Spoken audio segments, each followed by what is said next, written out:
హరి ఓం శ్రీ గురుదేవ దత్త.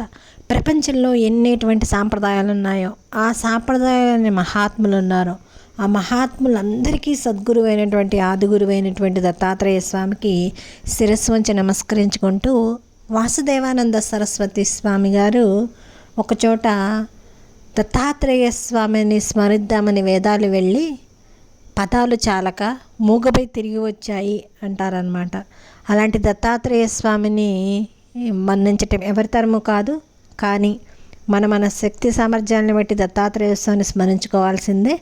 అలాగే ఉపనిషత్తులు కూడా దత్తాత్రేయ స్వామిని కొద్దిగా వర్ణించే ఉన్నాయి.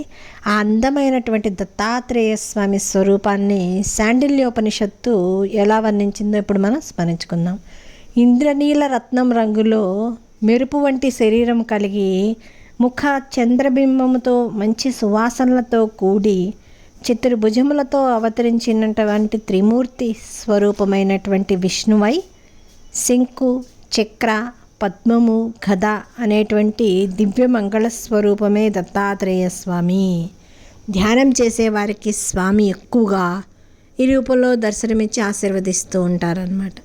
శరీరం అంతా భస్మం ధరించి జటాజుటలు ధరించి వికసించినటువంటి పద్మముల వంటి అత్యంత సుందరమైనటువంటి కన్నులు కలిగి ఉంటారు.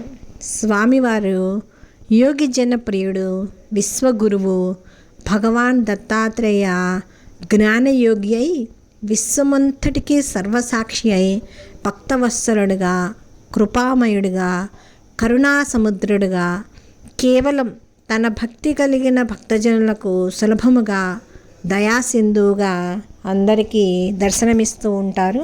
అంతేకాకుండా దత్తాత్రేయ స్వామిని వర్ణించింది స్మతృగామి, అంటే పిలిచిన వెంటనే ప్రత్యక్షమయ్యేటువంటి దత్తాత్రేయ స్వామిని అనేక ఉపనిషత్తులు వేదాలు అన్నీ వర్ణించి ఉన్నాయన్నమాట.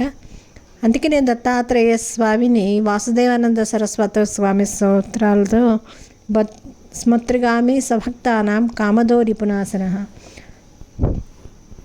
అంటే మనలోని అన్ని కోరికలను స్వామివారిని స్మరించినంతనే దర్శనమిచ్చి మనలో ఉంటే దుర్గుణాలని అవలీలగా తీసివేసి మన ఆధ్యాత్మిక ఉన్నత స్థితికి తీసుకుపోవటమే కాకుండా లౌకికమైనటువంటి కోరికలు కూడా తీర్చేటువంటి స్వామిగా ఆయన తప్ప కలియుగంలో ఇంకెవరూ లేరన్నమాట. బ్రహ్మదేవుడి నుంచి ఆయన సద్గురువే. అలాంటి పరమాత్మని మనొక్కసారి స్మరించుకొని ధ్యానమూర్తిగా కన్నులు మూసుకొని స్మరించుకుంటూనే ఉండాలన్నమాట. ఏదో ఒక వంకతో ఇప్పుడు మనం చూస్తోంది స్వామి సమర్థ గారు ఇచ్చినటువంటి ఇంద్రనీలం అన్నమాట. ఇంద్రనీలాన్ని స్వామివారు మన తెలుగు భక్తురాలైనటువంటి సరసలక్ష్మి అనే ఆవిడకి బెల్గావ్ అనేటువంటి ప్రాంతంలో వారికి దర్శనమిచ్చి స్వామివారు ఇచ్చారనమాట.